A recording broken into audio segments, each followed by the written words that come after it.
Hello, friends. Welcome to Colliding Worldviews. Once again, it's great to have you here with me and my guest today. Today, we're talking about a topic that we haven't touched on Colliding Worldviews here before, but is a very timely topic. And due to today's social media bomb throughout the world, everybody seems to be on social media. If it doesn't matter if they're on Facebook, Twitter, Instagram, the list goes on and on, of course. More and more people are using social media. And of course, more young people are using it unsupervised. They are doing what they want to do. They have their own accounts, they have their own logins, and of course, they are bombarded every single day, all from every single angle. It doesn't matter what it is. And today on this episode, we're talking about Hollywood, specifically in this particular episode, Hollywood Exposed, a behind-the-scenes look at today's pop culture and its effects on teens and tweens. Never heard the term tweens before. That's a little bit younger than tweens, or in between sometimes. We'll make sure that is correct with our guest today. My guest is Tina Griffin, and she is from counterculturemom.com. While working as an actor in Hollywood for more than 10 years, Tina has talked with a myriad of celebrities about the differences in the roles they played and their behind-the-scenes lifestyles. She realized these secrets must be revealed to the masses. So it's great to have her here today to share those with us. Tina, welcome to Colliding Worldviews. Well, thank you very much. And yes, you're right. We've got teens that I used to talk about and all the issues going on with teens, and then tweens, the next step down. And now, believe it or not, we've got toddlers I should be adding to the agenda, because I go to middle schools today, share with these issues with the middle school students, and I have teachers coming up to me afterwards saying, can you stay and talk to our, kindergartners through third grade, which I have before, just because kids are getting this info at younger ages. What's crazy, Tina, I was talking with a coworker of mine a little while back, and he was sharing with me that his daughter, who was in elementary school, at school, they're actually being taught by their teachers how to create a Facebook account, log in, and use it. I'm thinking, okay, according to Facebook policies, you have to be 13 years or older to even use the service. And yet in elementary, kids are learning how to use it. So definitely things are going on that shouldn't be. And of course, what do they get when they log in? Very important information to talk about today, and a very important episode for parents and grandparents to be aware of. How did you go from Pulaski, Wisconsin, a farm kid, to a Hollywood actress? Well, it's not something I wanted to pursue where I was 3 or 4 years old, want to become an actress and take over the streets of Hollywood. It kind of just fell in my lap. I gave my life to the Lord at 16, and I told God that day I was willing to take a bullet for the cause. Like, I really wanted to, and we're going back 25 years. I saw the issues in my generation with drinking and drugs and sex outside of marriage, and I just wanted the best for myself, for my friends, for my family, and I had that in me at 16, 17 years old, inviting people from my class to youth group on a Wednesday night up there in Green Bay, Wisconsin. And so by the time I was 20, God really opened my eyes when I took 2 years of broadcasting classes and advertising over at actually at University of Wisconsin, Green Bay. And that's when I transferred to Cal State Los Angeles, because I saw the impact that media had on my life and on my friends' lives, and then also just how we're influenced by the messages going into our head. And so not as though I wanted to go out there to win some big Oscar or become the next big Julia Roberts, but I realized the celebrities had such a huge impact that I said, God, if you want to use me in Hollywood, I'm starting to get a good glimpse of how media impacts my life. I watched 90210 and Melrose Place, and there was a lot of drinking and driving in the scenes of those TV shows back then. I just saw the correlation. And so moving to Hollywood and getting involved right off the bat, it was mostly my hick accent where I got roles in movies. Right when I pretty much first moved there, I had friends that helped me get connected with a lot of different agents and producers and directors. So when I got out to Cal State Los Angeles. I put all of my classes on 2 days of the week, and the other 3 days I worked literally on set from sun up to sundown, and I absolutely loved every minute, and I learned a ton in the process. And so it just kind of happened. It wasn't something I pursued or wanted to do since I was 5, but it was something that I saw was necessary to learn about the lies firsthand behind the scenes, so that I could then share with my friends, and then it became larger platforms like music festivals and schools around the country about the impact media was having on our generation, and especially in the generation today. Tina, a lot of young people nowadays, they dream about becoming an actor, an actress, or being a part of Hollywood in some way. However, what they don't get when they watch the entertainment type websites out there that are always spotlighting the celebrities that make more young people want to be like them, have the money that they have the things that they have, etc. One thing that they don't ever advertise on these websites is the pressures of the industry that come along with it. And if you aren't ready for those pressures, then usually that will be the end of you in the industry at some point. You need to be ready going in. While working as an actress, what did you discover about those pressures that many people need to know about? Wow, that's an excellent question. The biggest thing for me is when I worked in a couple different sets, one of the first movies I worked on was A Spy Who Shagged Me, Austin Powers, like I think it was number 3 of the series. And I had a gold bodysuit on. I felt uncomfortable, but I had a tight gold bodysuit on. They gave me a long wig, long eyelashes. And I started realizing, man, what I say, what I do, if I don't feel comfortable with it, I was afraid to speak up to my agent because of what you just said. I didn't want to get fired. I remember being on the lines of, is this too tight of clothing? Is it too risque? I was at this dancing scene with a couple of main actors in there. And then about 2 or 3 weeks later, I was asked to do another movie. I can't remember the name of it because I got fired from set within the first hour that I was there. And they wanted me to wear a really short black miniskirt, 5 or 6 inches long, that basically, why even wear a skirt? Because it didn't cover anything up. And I threw it over the top of the wardrobe door. And I told one of the women on set for wardrobe, I can't wear this. And she said, if you don't put it on, you'll never work for us again. And I said, well, make my agent aware that I can't work for your company again. And I felt my heart was beyond my chest. Like sharing about it right now, I feel a little bit of anxiety because I remember how I felt even having to speak up. And this is me not becoming a Julia Roberts, not becoming a Jay-Z, a big wig celebrity. This is, people can recognize me. I hear it all the time when I go around, speak around the country and the globe. Hey, I saw you in Dharma and Greg, or a reality TV show, or Vanilla Sky, Tom Cruise. I mean, I've done a lot of different acting roles, but I'm not a well-known celebrity.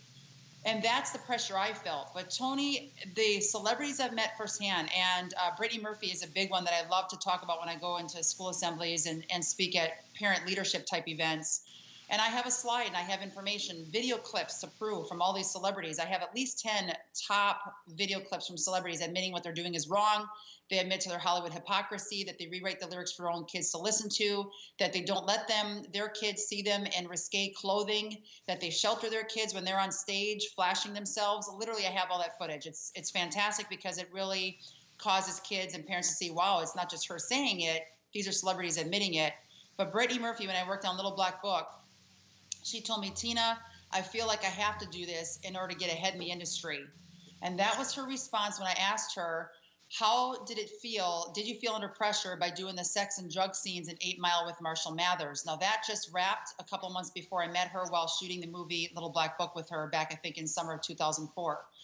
And so it was an aha moment for me, Tony, when I moved there. This was maybe 3 or 4 years after moving there, where I started seeing from celebrities firsthand that many of them that I had conversations with while working on set did not want to do what their directors, producers, writers were telling them they had to do, agents, managers. But they felt like if I don't do what I'm told to do, I will lose my job. I won't have a career any longer in LA. I have to pay my big honking mortgage on my mansion. And it made me realize that celebrities are not the only problem. The bigger problem are the people that run the celebrities in Hollywood and tell them what to do.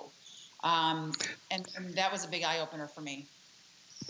I think it was just last week I saw a news story about how the people who are making billions of dollars off of Americans and people throughout the world who are buying up technology left and right, they themselves, even though they make billions of dollars off pushing technology to your children and grandchildren, it's quite interesting how much they shelter their own children when it comes to technology. I was reading one story where they're saying that they don't even let their children go on YouTube unsupervised. That sounds like a very conservative mindset, yet it comes along with people who are, again, making a ton of money off selling equipment, technology, what have you, to your children. Now, this crosses over, of course, as you know, into the Hollywood industry. What did you learn looking and learning about celebrities there that would shock many people as far as the stuff that they are willing to perform in their movies, which you kind of just touched on a little bit right there, based on the kind of movies that they let their children watch, or just the things that they do differently that seem quite hypocritical? Yeah, I could talk to an hour just on this alone. That's what got me fired up, and where I was 22, 23 doing the Miss America pageant, having a platform of lack of absence education and the impact media has on kids, to say, I have got to talk about this because no one's talking about it. If people want to talk about it, they're censored online. They are not on major news outlets. The big thing I want to just touch upon as an example is Steve Jobs. When he was alive, he did many interviews, and he's a creator of Apple, and he said, I will not have a tech gadget in my house. And he talked about the importance of family meal time around the table, not being dissuaded or distracted by tech gadgets. He's a big one. Several celebrities are also very out there. Renee Zellweger says that her kids can't use social media and be on the iPads. And I have a whole big blog about that at counterculturemom.com that people can read about. And I actually have a whole category of hypocritical Hollywood, just with celebrities and really their great parenting skills. Like I have a really good blog on Madonna and how we should follow her parenting tips. Just not watch anything she's done, and don't go to her concerts, and don't listen to her music. But Madonna's another one. She was just on Ellen a couple of years ago. I play the actual audio clip and video if I can play it and it's at a school assembly. Otherwise, through radio, I play a lot of times the audio of her admitting to Ellen with her son Rocco right next to her. At this time, he was 13. And Rocco's like, you know what? I don't see her flashing herself. That's what Ellen asked him. What do you feel like? What goes through your mind when you see your mom flashing herself and she's naked on stage? And he's like, I don't see that. And Madonna quickly jumps in because she's an excellent parent and said, I have him sheltered under the stage doing things, busy doing things. He doesn't see me on stage. And this article that I wrote on my website, counterculturemom.com, about Madonna, she has 5 or 6 excellent parenting tips I think all the parents in America should follow. Yet coming from a person that promotes, sexual lyrics in her music and risque dress when she's on stage, that a lot of kids see without warning, and parents aren't even aware. Or they think, oh, well, she's doing it. Who cares if my kids see it? Yet her kids are not seeing her do that on stage. She also talks about checking any kind of video games that came in the home when they were younger, still today because Rocco's still in the home. She checked the magazines that came into the home, the TV shows that would play on air. And she said in interviews, it's not that I hire out someone to go through my entertainment. I literally go through my entertainment for my kids myself. So that is a big deal that I think a lot of parents need to be aware of, and a lot of kids need to see, wow, there's celebrities out there that care, that are aware. No wonder my mom wants me to be safe. And parents are like, thank you for showing that to my kid, because then they see that I too want them to be safe. But how many people are talking about Madonna's parenting tips versus showing her concert scenes? It's the masses are getting the wrong information. Tina, it's interesting because you would think that it would make sense if they are putting out whatever in the media and they do the same exact thing for their kids. But because they don't, because they seem quite conservative with those who they care about, what do you think is the main issue here? I mean, is it just a pure hypocrisy issue? Is it all about the money? Or is it maybe a bigger agenda of social media where, of course, we've heard more and more that it's all about collecting your data and then sharing that? Once again, it comes down to money. What is the main issue here, you think, when it comes to how celebrities are living in their own home compared to what they're willing to put out to your kids? What do you think is the main factor there? There's so many factors, and the thing that comes to my mind, 2 of them. First and foremost, cash, because if people don't do what they're told to do, they don't have a job, they don't have a paycheck. And so a lot of celebrities that I've met firsthand feel pressured that they have to do something even if they don't believe in it. And yet they don't want it for their own kids in their home, so they shelter them from that. And I had a lot of well-known actors on set over the decade that I lived there that said, hey, and they'd see me putting together my PowerPoint. What are you doing? What's your mission? I said, well, I'm going out to speak at a youth conference or a cruise ship, a mother-daughter conference, whatever the case was over the years. Celebrities would come up to me and ask questions because they see my PowerPoint open. They see violent movies saying, this is the red alert, watch out for these things that are promoted in this TV show. So it would spark a lot of people, celebs coming up to me on set, in between takes, asking me what I do. And a lot of them had the same answer for me, Tony. It's my job. If parents don't like it, they can shelter their own kids from it. I can choose what I want to show my own kids. Parents need to be parents and watch what their kids are doing. This is what I'm told to do. This is part of my job. I'm not responsible for what your kids see. Because I would challenge them, like, how can you sleep at night? And I would say it nicely. But I was really interested because I did not get it at 24, 25 years old when this started really coming to the forefront. How could someone sleep at night knowing that what they're promoting could kill a teenager, is promoting drinking and driving, is promoting unsafe sex, anything other than abstinence, where now this kid could possibly become pregnant and face an abortion and then go through the guilt and shame of that, or become a mom at 13 or get a sexually transmitted disease. My main argument for these celebrities when I talk to them over the years and when I go speak around the globe is that the consequences of the behaviors promoted in film and TV and magazines and movies isn't being revealed 95% of the time. They show, glamorize the violent behavior or the sex, drugs, suicide, orgy scenes, baby sacrifice now in Riverdale season 3. It's getting that crazy, Tony. And yet they don't show you the consequences. And so these kids are growing up thinking that the reality is sex is fun, drugs are great, no harm done, nothing's going to happen, whatever's true for me is true for me. And yet the problem that the voice is not loud enough are the kids behind bars, the kids that are now dead. Funeral scenes that should be shown of a 16-year-old decided to drink and drive or text while driving. Or a kid now labeled as a sexual predator for life because they sexted another classmate. Because it's promoted in film and TV, no consequences, yet the consequences are you're labeled as a sexual predator for life. And so I just got frustrated seeing this for 3 or 4 years. And so for the last 17 years, I, blood, sweat, and tears, spend as much time as I can, every minute if I could, to warn teens, don't believe the lie.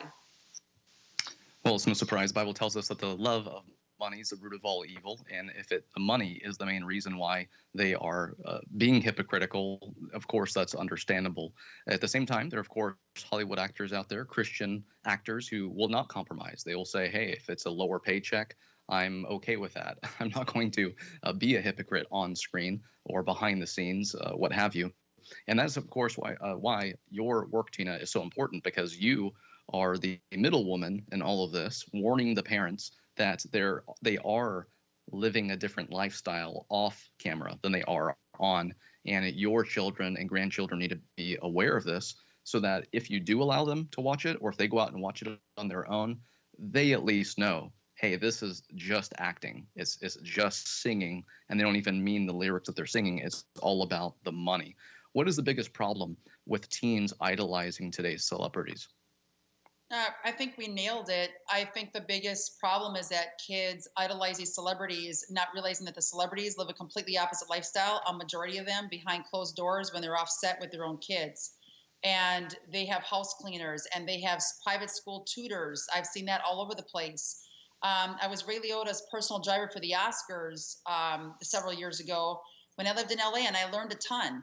He didn't agree with a lot of stuff that he did. He was a voiceover for a lot of the characters in the Grand Theft Auto video game series, one of the top series sold to kids, millions of copies, very violent and graphic, with sex, drugs, prostitution, drive-by shootings, using body parts as weapons. The list goes on, stuff that's literally harming our children.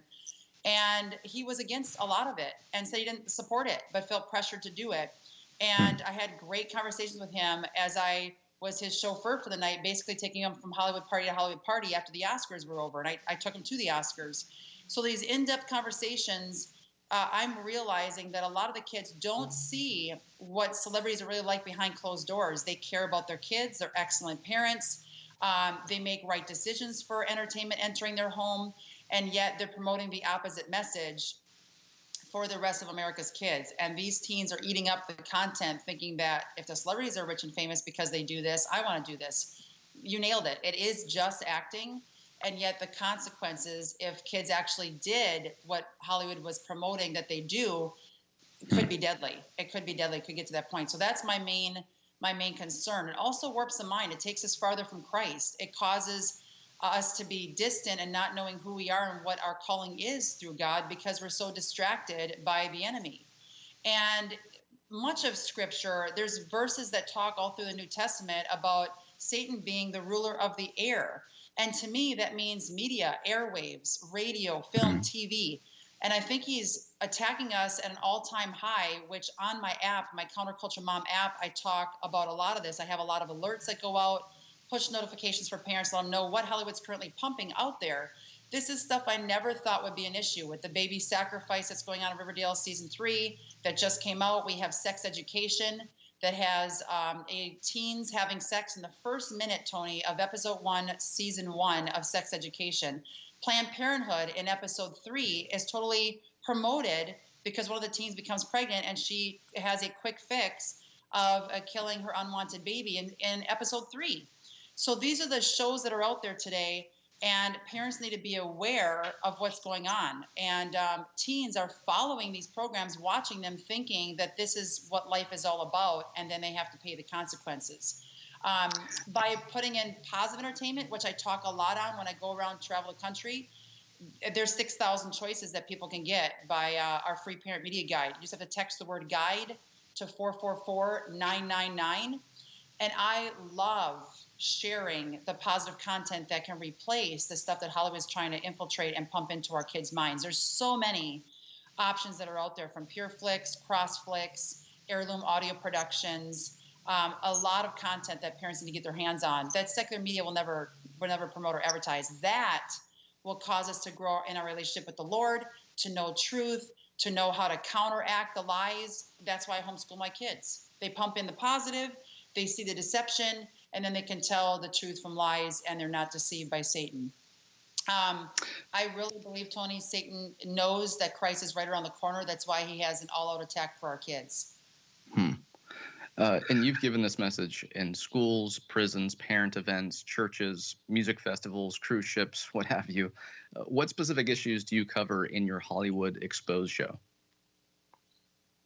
It's a jam-packed show, which is why we have that guide for parents, because it used to be where they're writing down like this, just because I seriously cover a lot of topics. I talk about film and TV in the first section of the show, where I dissect what is Satan trying to tell our kids. Now, if it's a public school, I can't use the term Satan, even though legally I could, but without going into all of that, I will say it in a way where kids know I'm a believer. They know that this is truth coming at them because of the video clips that I show to prove with evidence that these celebrities are saying and admitting they're hypocritical. But I go through film and TV in the first part of the show. What are they promoting? What consequences are they not revealing? And what positive shows exist that will make us feel better, have a higher self-esteem, get the better grades, feel better about who we are, get a visual and an idea of what God wants us to do with our lives, physically and emotionally, be living a path that is honoring to God and would help us be freed from suicidal, depressive thoughts. Because today's pop culture is pumping out a lot of junk that is causing our kids to be suicidal, which is the number 2 killer among our kids today, which I'm sure you're fully aware. The next section of the show, I go through a lot of social media issues, what to watch out for, what apps are safe and what apps are great.